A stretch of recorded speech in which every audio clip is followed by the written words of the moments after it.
Hello everybody, welcome to a brand new Let's Play series of Arthenex Plays Pillars of Eternity.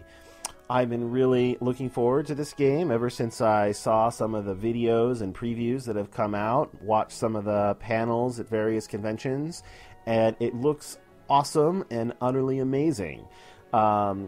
Couple things to note before we get started here. This is going to be a playthrough of Pillars of Eternity. I have watched some of the early content of this game, but I have avoided any major spoilers beyond about the first maybe 45 minutes of gameplay or so.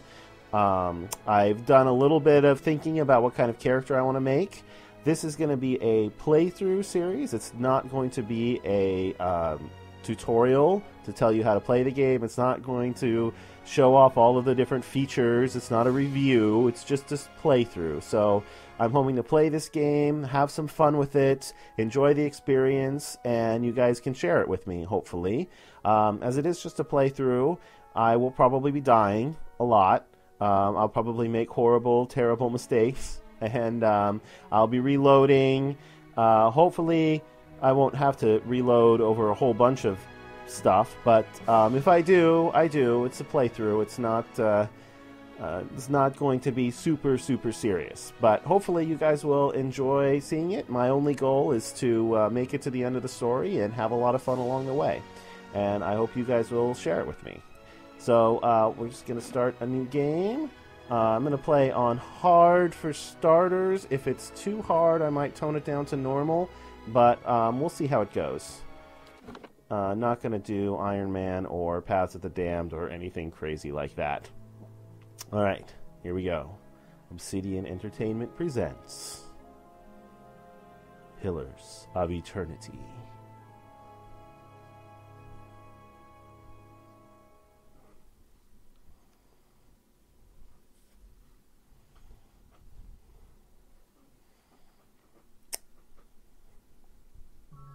Five wagons grope blindly for the path on a starless night, their master glancing ever upward to the skies for assurance that he is on the right course.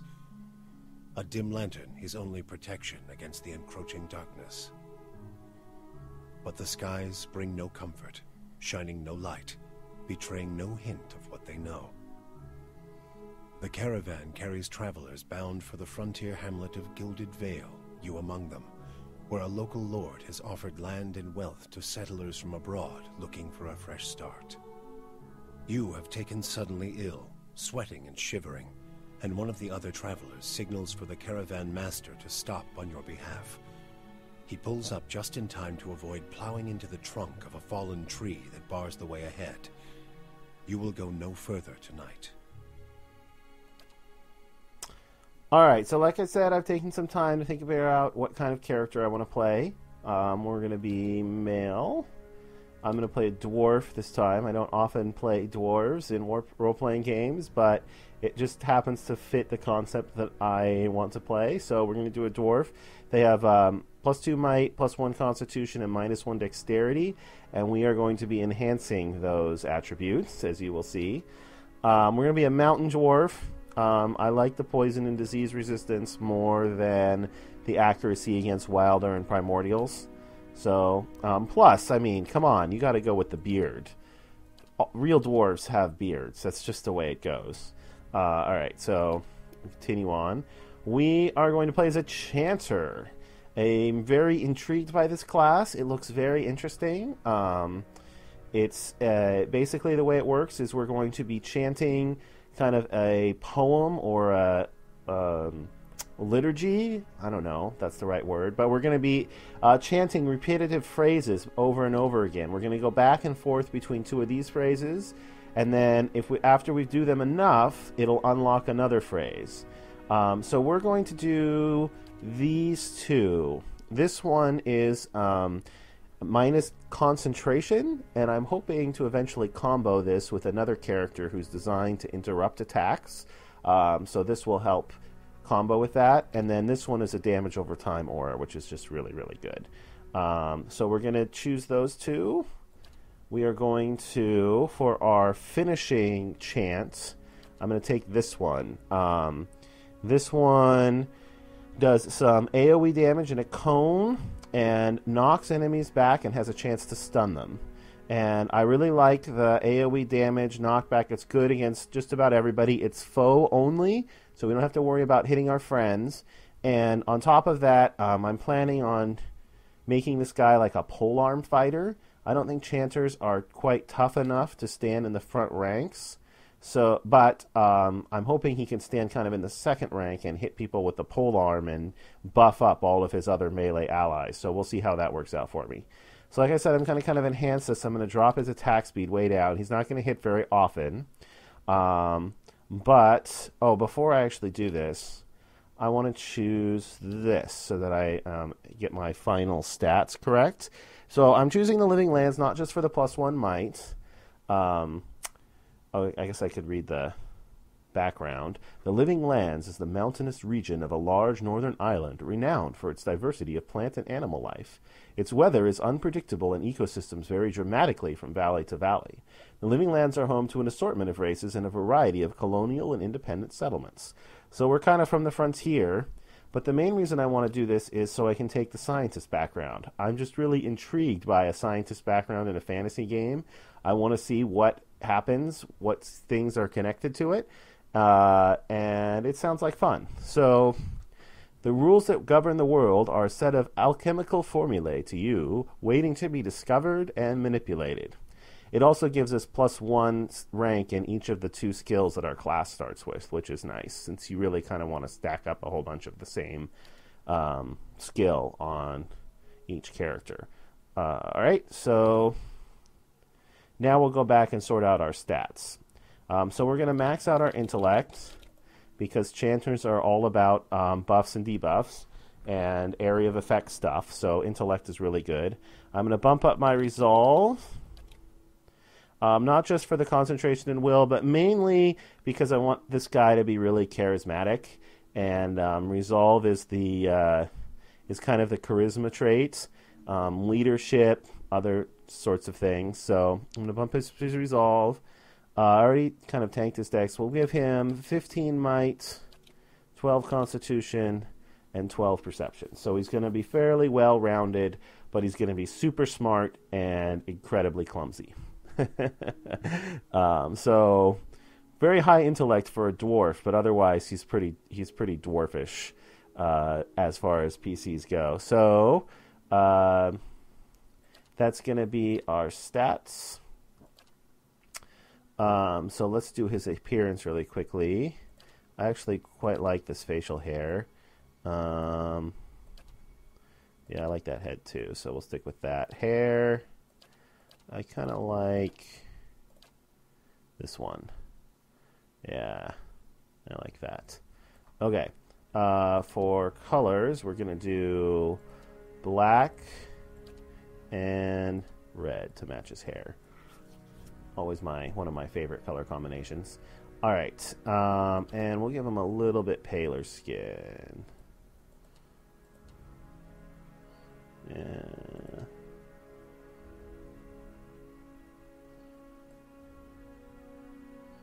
Yeah, that'll do. He's lived most of his life underground, so he should have fairly pale skin. He's well, we'll see. We'll see what we decide his background is. We know he's a scientist, or he was a scientist, but now he's an adventurer. So, what exactly happens to make him an adventurer? We'll have to see. That's definitely the portrait we want. Let me go with the stoic voice, because these three are not deep enough to be dwarf voices, and the sinister just doesn't fit his personality. It'll be interesting to see what his personality turns out to be, but I don't want him to be, cruel or nasty the way the sinister voice. I don't know. Some of the things it says sound kind of cruel to me. So we're going to call him Arthenex.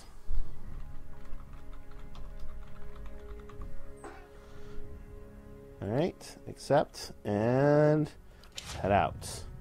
You recall the caravan master said that we had fallen ill, or the intro said that we had fallen ill.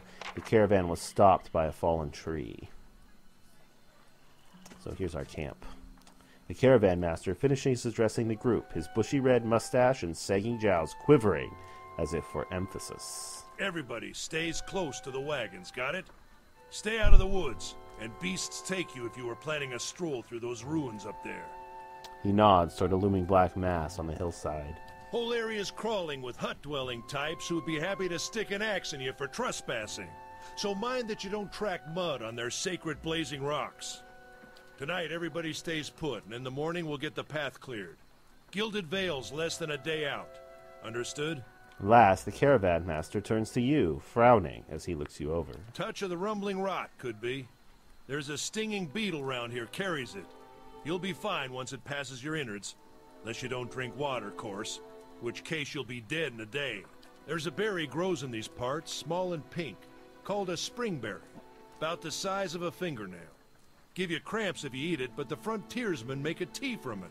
Calms the insides. Should get you through the night. You might check around, see if you can find some. Meanwhile, I'll see if we can scare you up some water. I know you want to hunt before it gets much darker.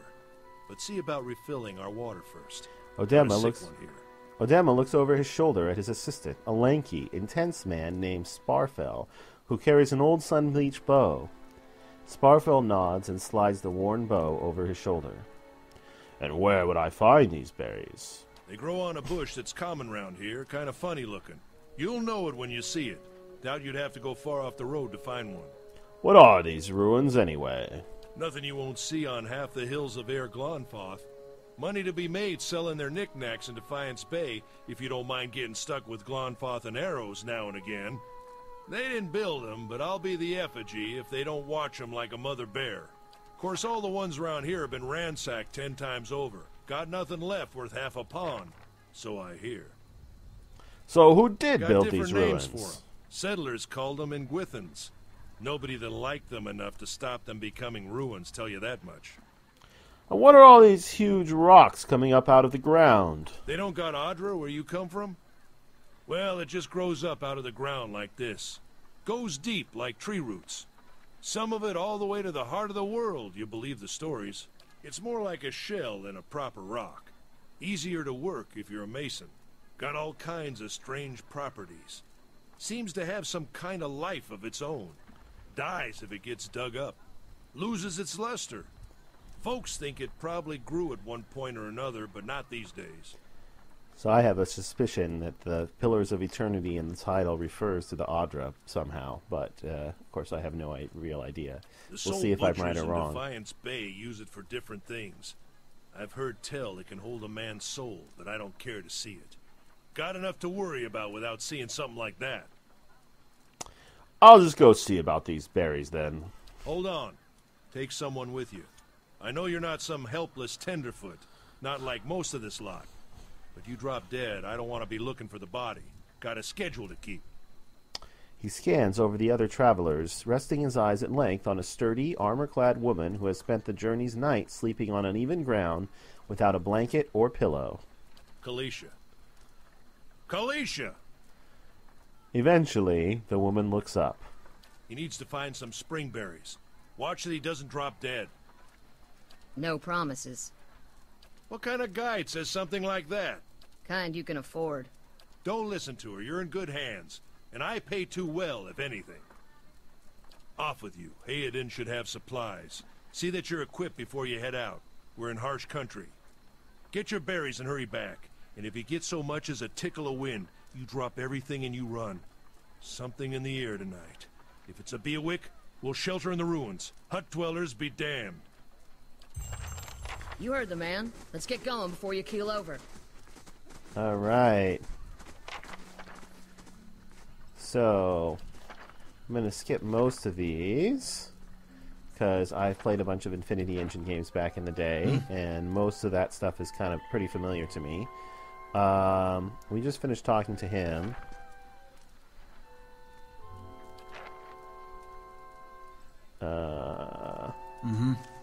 Let's just take a quick look around our camp. See if we can see if there's anyone else we can talk to. I don't think we can really talk to them.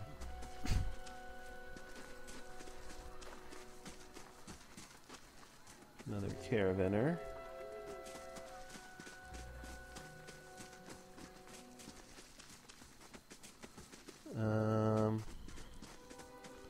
What do we have over here? Anything? Something. Orland's Cradle. Horses. Hello, Mr. Horsey. There's a merchant over here that we can talk to, and I definitely want to, because I want to get a polearm. Anyone need supplies? I've got sundries for sale. So, I'm going to go to my inventory here. I'm going to unequip the spear and the shield that I started with, because I'm going to sell them. And... no, you can keep your gear. That's fine. Here you see a man wearing simple but mostly neat clothes. He's transfixed, however, by a ragged tear in the seam of his tunic. The sentence doesn't make a lot of sense unless he's staring at the rip at his tunic. Brought a whole wagon full of goods to sell, but not enough shirts for the road. He scratches one cheek with his knuckles. It's covered with uneven stubble, as if he hasn't quite gotten used to shaving on the road. Say, is there anything you need? I've got some basic traveling supplies for sale if you'd like to take a look. Who are you? I'm a trader, originally from the Adir Empire, but I've been trying to establish new business out here. Life on the road has brought some unexpected challenges, to be sure. And I'm sure you've noticed how prickly the locals can be. But we're here to make the most of things, right? With an outlook like that, I'm sure you'll do well. We'll see, I suppose. I'm just trying to do right by my family. So this is telling us about dispositions. We'll have to keep an eye on that. Looks like we're settled for the night. Tell me about the Adir Empire. It's not as big as it used to be, but it's still big. The mainland is a continent northwest of here, but the colonies used to include Raed Saris and the Deerwood. About 150 years ago, Deerwood won its independence from the Empire, a fact our companions are quick to remind me of. So why do you move all the way out here? Because it seemed friendlier than Raed Saris? My brothers took over the family mercantile business a few years ago, and there wasn't enough for me to do back home. I moved out to try and expand. Deerwood is a former Adir colony, so it seemed like a good place to start. And as much as I admire the Red Syrians' work ethic, they've always struck me as a little fanatical. I have to admit, it seems like you got the short end of the stick. I don't see it that way. My brothers and I are all working together for the sake of the family enterprise. Well, you might see it that way shortly. We'll see. Let's see what you got. So we're going to sell this, and we're going to buy ourselves a pike. And I'm going to buy a lockpick, too.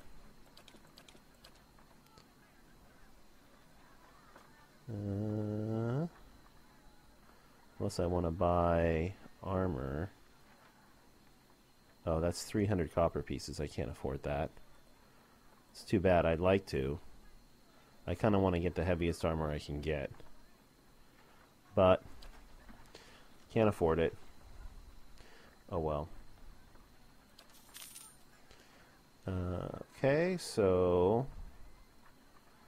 close our shop window, open this back up, equip our new weapon. And let's equip our pre-order items.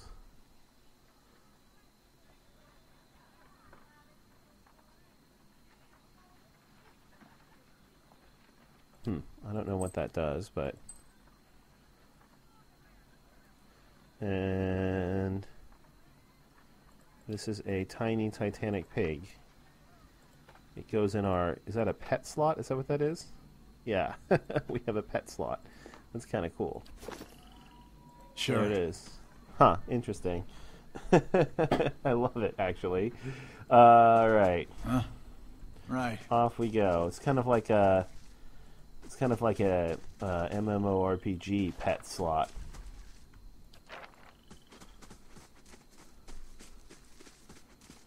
So let's head out. Who's this? Sparfell. I'll have your water soon enough. Stream's not going anywhere. Yeah, maybe just a little bit lazy, are we? Well. This looks like the main road. There's that herb there.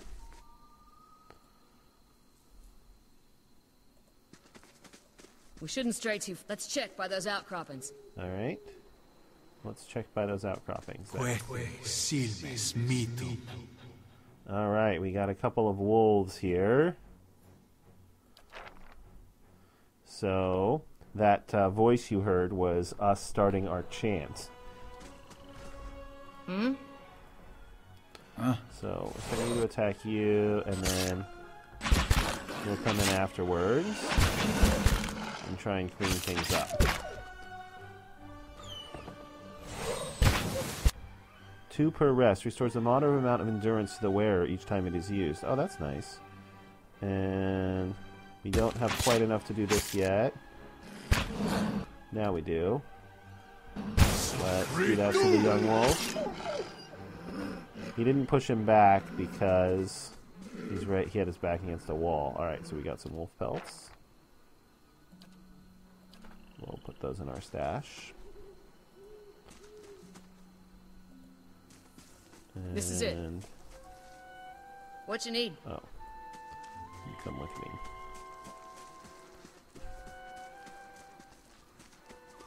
me. Alright, spring berries. You're some kind of scientist, the way I hear it.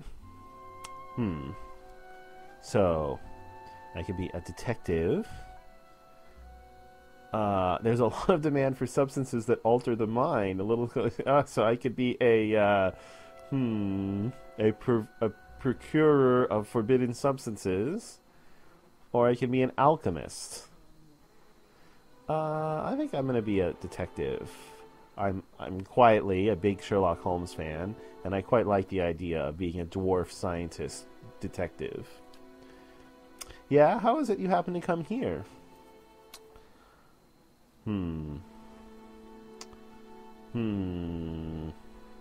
I came across something I couldn't solve, and that troubled me more than I thought it would. Some things aren't in the stars, and there's no changing it. Makes you wonder if the gods like putting us in situations that can't be resolved just to see what we'd do. Been a long time since I've been this way, but I always did like it. Lord Raedric offer makes a girl think, I'll give him that. You here to settle like the rest of the lot? I don't think so. No, I'm just passing through. That's usually the case with the big city, just a little ways further up the same road. Where are you headed? I'm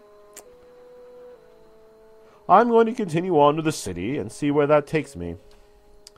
Closest one is Defiance Bay, the capital, few days out. Got its nice places and its not-so-nice places, same as any city. But the Duke is a good man, as I hear it. Anyway, I'm wasting time here. Odema will give me an earful. Let's be on our way. Why are you here, anyway?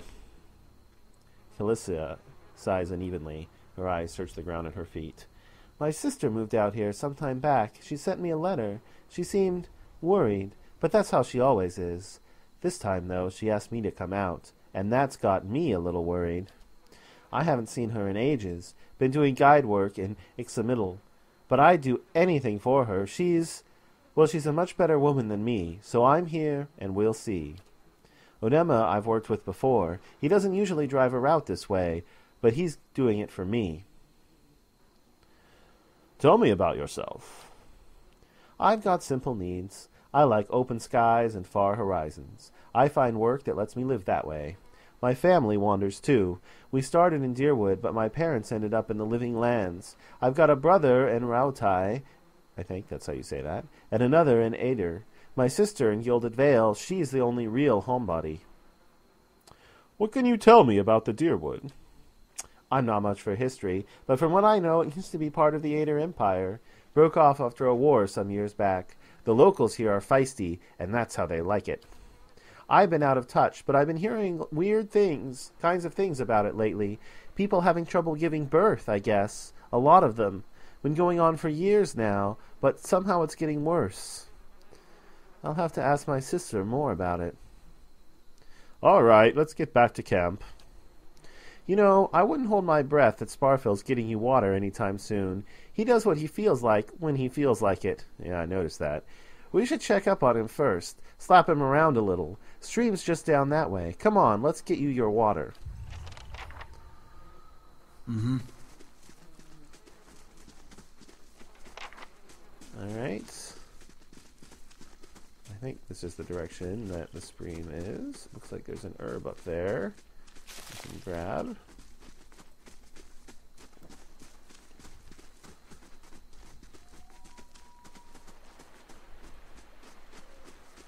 There's the stream. No sign of our hunter friend. Can we cross that? No.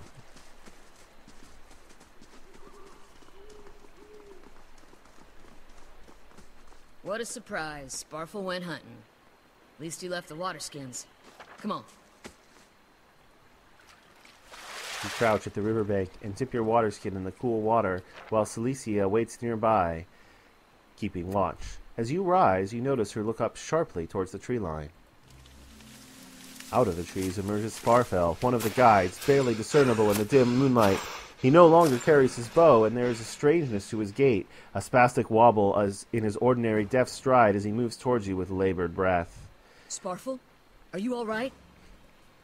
Sparfel's toe catches on a rock, and he collapses forward in a heap, the feathered shaft of an arrow planted between his shoulders like an enemy flag.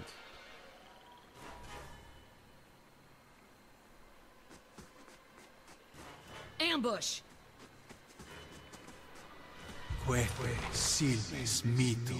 Okay, so we got an archer and a melee fighter. Looks like, anyway.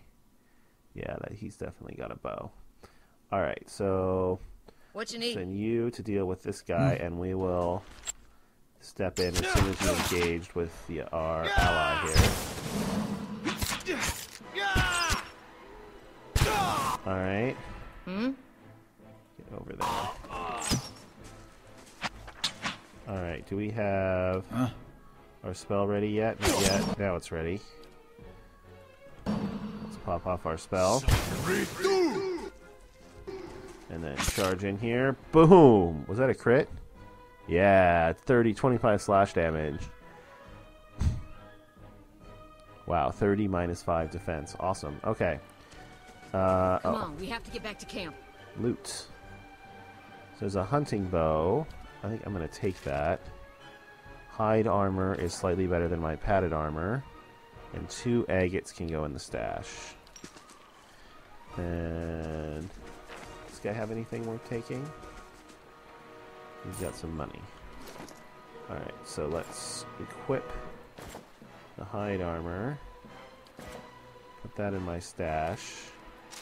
Equip the bow. I don't think I need any arrows.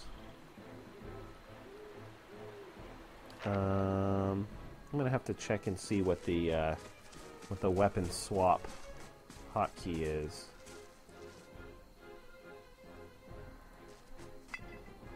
Booze. Let's put that in my quick items. Huh? Oh wait, was there more than one? No. Okay.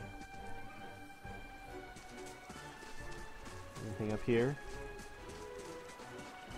Doesn't look like it. If we look at our map, we've explored most of the map, just this area down here left to explore.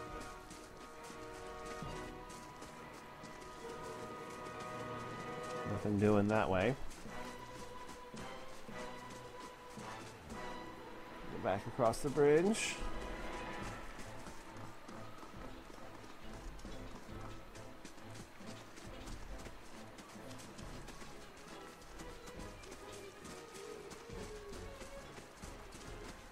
See if there's anything. Oh, there's something down here. Dead bodies. Lockpick and leather armor. That's better than my hide armor.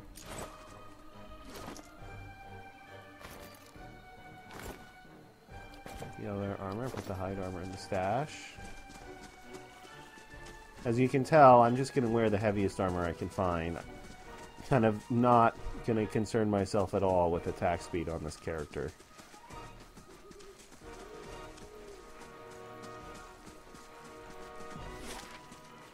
Alright, looks like we explored all of that. Oh, there's a dude there. I don't think there's anything we can do. He's an archer. He's a melee fighter. Down. Right, let's attack this guy first. So we'll get our Nine, see when our spell is ready. Their spell is ready. Let's pop it off. Boom. Killed one guy and pushed the other one back. And that looks like a crit. And the archer. Archer's holding up a surprisingly long time. You must be rolling poorly. There we go. Archer's down. So far, so good. Hatchet, medium shield, hide armor. I don't think there's anything there we want.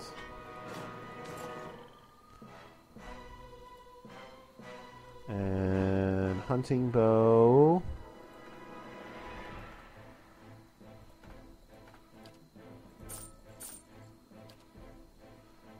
All of this stuff can go in the stash. Right. Okay. Alright, there's the camp. Uh-oh. What has happened back at camp? Everybody's dead. All around you lie the massacred remains of the other travelers, peppered with arrows and knife hilts, splayed and bug-eyed and filthy on the blood-damp earth. Calicia pulls back the back of her left hand to her mouth as if to ward away the horror like a poisonous vapor. A handful of dark figures stand among the fallen, treading on limbs and backs and heads, jerking their axes from bodies as if from hat-split logs as they prepare to add you to the sprawling pile beneath them. One of them, towering and severe, with a thick beard tasseled with knots, holds a wet blade at the neck of a man you recognize as Heoden, last of your caravan left standing. Lay down your arms, trespasser. Do not forfeit this man's life for a fight you will lose. Murderers, you will pay for each of these lives. Death willed by gods is not murder, but righteousness. You have trespassed in places of which no mortal man is worthy. The debt is not ours to pay, but yours. So I say again, lay down your arms. Don't trust them. They mean to kill us all.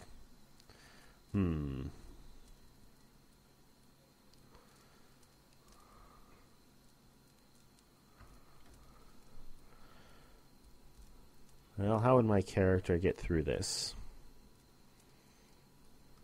You try to intimidate? I don't think he's that cruel. This seems foolish. Alright, let's do this one. Judging by this string of animal teeth around your neck, I'm guessing you are worshippers of Galawain. If Galawain told you to stop protecting the ruins, would you? The man frowns and motions as if to swing his axe. Heoden winces, but the blow never comes. Instead, the man cocks his head, intrigued. Of course, but he would not. It is by the command of all the gods that we accept this charge. How do you know? Because it's consistent with their beliefs, or because it's what you were told? The man glares. It has always been known to my people. I see. And what of Galwain's edict that weakness and age must be purged by youth and strength? You think Galwain would want some moldy, crumbling stones to survive long after their builders have turned to dust? The man's nostrils flare as he fumes. He would not! He told us otherwise! I'm sure he did, just not you personally. But why should that stop you from killing innocents? Distracted, the man's grip falters on his axe handle, and he nearly fumbles it, affording Heoden the moment he needs to dodge out of his swing, which comes too late. Howling with rage, the man charges you instead. In spite of the fact that he's actually going to wind up attacking Heoden, because Heoden is, like, right here, and even if I move him there, he's probably not going to get out of the way in time. So we'll move you up there. Yeah. Move you there for now, yep. He's attacking Heoden. Alright, so let's focus fire on the chumps here. Heoden is in pretty dire straits here, but I don't think there's anything we can really do about it.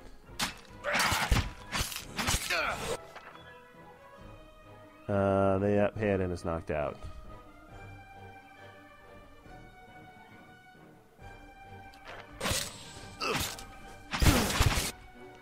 Let's see. Can we do our spell yet? Not yet. Now we can. We do it so it hits everybody? Doesn't look like it. Let's get the guy that's attacking us.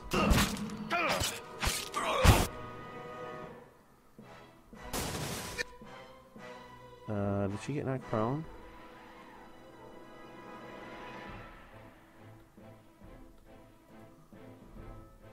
Looks like she got knocked prone.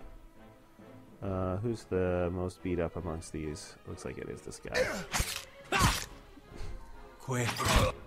Alright, he's dead. Switch to this guy.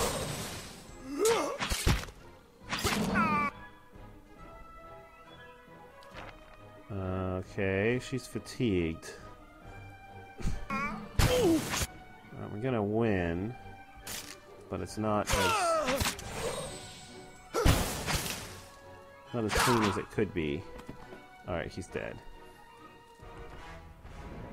Barely audible beneath his choked sighs, a whisper of wind stirs the air. The man's eyes roll back as he closes them. Good, good, the gods are just. A queer smile crosses his face. I am ready. The wind begins to swell, whipping around the camp, electric and volatile, upending pots and rattling tents like an angry spirit. You can feel it begin to seep beneath your skin like a jetty beginning to succumb to the surge of a great wave. And where it pierces you, you feel as though it is rending you apart from within.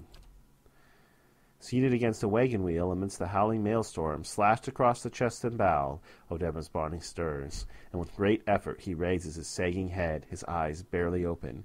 He looks directly at you. Get inside! Run!